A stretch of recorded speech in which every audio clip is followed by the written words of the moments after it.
Welcome back, it's Nate Action here.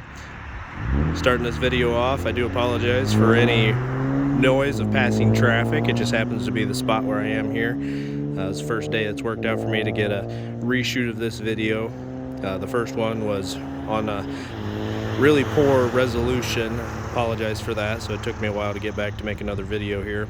It is daytime, it's about 3 o'clock in the afternoon. The sun's kind of to our back a little bit there. For reference, we're about 25 yards out in front of the vehicle for this video. So we got my 2017 Ram 1500. It's an express trim level, crew cab, 4-wheel drive. And it is winter here, so all of the lights on the exterior of the vehicle have some salty kind of grime on them. Those of you who live in this area know what that's like. And then also for reference for the whole video, I'll have the rear cargo lights, the headlight low beams, the fog lights, and the factory 4-way flashers all activated. So you have those kind of as a little bit of a reference point against the warning lights that I'm going to showcase in this video. I'm going to be showcasing the entire light setup that I've got then. I'm a volunteer firefighter here in the state of Indiana, and I'm also a commercial truck driver. Used to work in the building supply contract industry, and then have also in the past worked doing some landscape work on my own, and do just a little bit of roadside assistance here and there. If somebody needs a jump start, something like that. So I have a full Feniex light setup. It's the 49-inch GPL light bar, Feniex Fusions everywhere else, and then the 4200 data link controller powering all of that. And yeah, it's a full amber and then full blue dual color setup. So I'll go ahead and get started showing you that right now. And then from inside here, this is where I put the 4200 face plate, the kind of the face of the system, the control head, right back there in that little spot. If you have a Ram truck similar to mine, you'll know where that's at.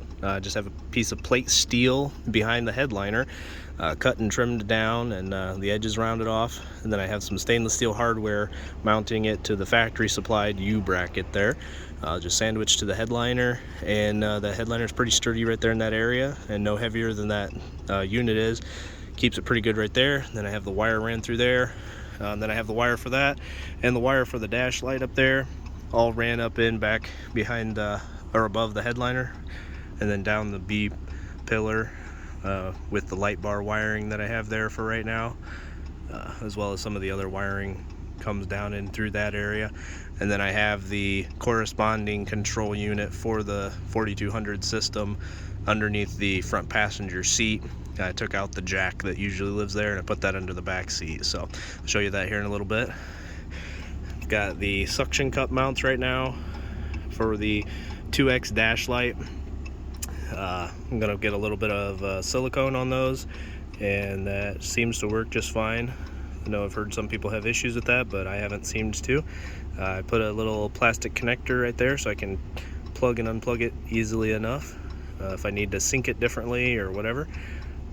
So yeah, that's easy there. I don't have to take down the headliner or cut the wiring in the future to do that. Then in the back here, the back side doors, I have the Feniex L brackets that you can get for the 2X stick lights. Then I took out the plungers for the door locks, ran the wiring through there through the rubber grommet, and then I have a connector down in this area similar to the connector for the window switch, and then I have it all ran through the factory wiring boot and down the pillar, and then across over to the other side. And then in the back for the rear facing ones in the rear glass, I had to buy my own little L brackets there, stainless hardware, mounted it up to the panel right there, ran the wiring down the pillar, and then up with the other wiring. So that's how those are. And then you can't see it very well, but I pulled the front passenger seat forward, and you can see I have all of my wiring looms or harnesses with the loom on them coming from the different directions. This is very, very crude, and I do realize that this will be a future project, but I had already procrastinated enough on doing any of this, so I just got it all wired up. You can see right there's the block, the 4200 control block, where all the wiring comes and goes and has its own supplied fuses. And then here's my fuse block over here on this side. that I got for myself, just on, you can get them anywhere, auto parts store, anywhere online. And then all my wiring to and from the light bar and all the individual lights and from the battery. And then there are my Fusion surface mounts. Got those with stainless hardware sandwiched in the honeycomb grill. Got 2 on each side of the center of the crossed mark on the ram grills. Then I have those all wire harnessed, custom wire harnessed, and then each of those can be disconnected individually.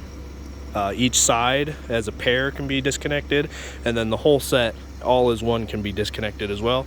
And then those are all ran back through the firewall back in to be with the other wiring back there as well.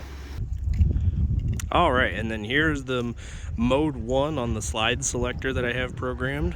This is the all amber mode, and then I do have individual buttons for the light bar, an individual button for the front facing grill and dash light, or windshield light, and then I also have a third switch or button that is for the side and rear amber lights. That way I can activate each of those 3 different versions separately. Just in case I only need something to the sides, to the rear, to the front, or if I don't want the bar on or only the bar on, I can just do that all separately from each other. And for reference, this is about 25 yards out in front of the vehicle. Yeah, full sun during the daylight. And then the referenced factory headlights and flashers. And then this is a side shot, so it shows those side rear glass or rear door glass side facing lights there. And then yeah, this is only about 10 yards I'd say from the side of the vehicle. Just happens to be what I'm able to get from here. But even through the tint there, you can tell it's not quite as bright as the ones on the light bar, but in real life it definitely looks a little bit better than that. Also, the angle of the L brackets on those, if you were to be able to bend them a little bit to get them a little more parallel, a little more level with the ground, that would definitely make those look a little bit better. And then there's the view from the rear, once again with the reference cargo lights and flashers. And yeah, this is only about 5 yards from the back of the vehicle, but yeah, that's what those are. And then as I had mentioned, that was slide position 1, but then I have rear, front, and light bar buttons individually within that mode 1, so that I can turn each of those off individually from each other, or I can just turn off the slide switch altogether and just activate each one of those individually if I need to, even without being in the slide selector switch position 1. And I'll go ahead and show you positions 2 and 3. And this is slide selector switch position 2. This is just the command mode, or cruise mode as it would be called, and I just have it set right now on the cruise pattern. There are multiple patterns that you can select from, but this is the one I have it at right now, and it's the 4-corner 45-degree angled modules in the light bar, as well as the front facing and rear facing modules closest to those 45-degree angle modules. This would just be the position I would back it down to if I was to arrive on scene, if I'm going to scene for the particular call we're on for the fire department. Or I could use this in conjunction as my mode to run at night, along with the front and rear blue lights, just kind of so that it's not as disorienting to other drivers with the full light bar going. Yeah, at night these can just be very bright. Going down the road, it can be very bright to other drivers, so I might just back it down to that with the individual front and rear lights then. And then here's for reference, like I was saying, with the cruise lights on, but then maybe just for example, the front flashing blue lights on. That could be more of a night response mode. And then just for reference, I also went ahead and turned on the takedowns, just so you can see what those are compared to some of the flashing and some of the other colored solid lights on the light bar. And also on the light bar, the takedowns and the alleys and the rear work lights all have the Fusion 40-degree optics, whereas all of the color modules on the light bar have the 180-degree optics. So just so you can notice how much brighter the 40 degrees seem when you're straight out from them compared to the 180 degree optics. In real life, it's not that much of a difference. If you were a mile down the road, you'd probably notice a difference, but yeah, in real life, close up, you can't really tell how bright, that there's any difference in brightness, I should say, between the two different optics. And then here's an example from the rear. So I have the rear blue flashing, the blue cruise mode, the rear work lights, and then the right sweeping traffic advisor function all on. And as you can tell, yeah, the traffic advisor isn't coming up very good on camera. It's much brighter in person. But yeah, you can tell right there some of the different functions from the rear of the vehicle that way.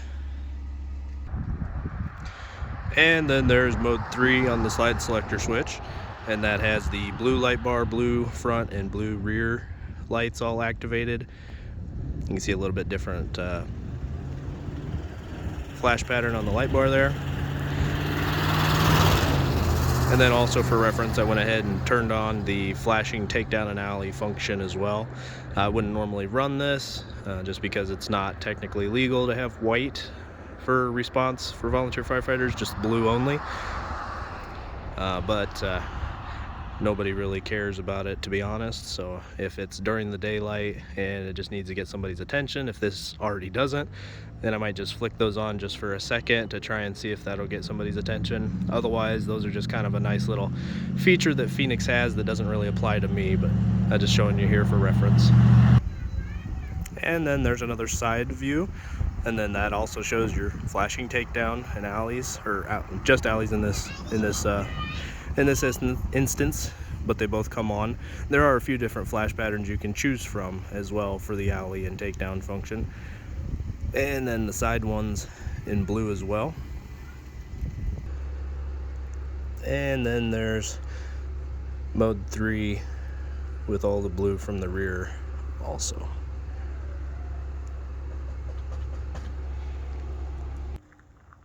And then to wrap up, I do believe I didn't mention it before, but it just so happens that the fusions up front here happen to be the 180 degree optic fusions, just like what most of the light bar is. And then the dash windshield light, the side and the rear stick lights happen to be the 40 degree optic.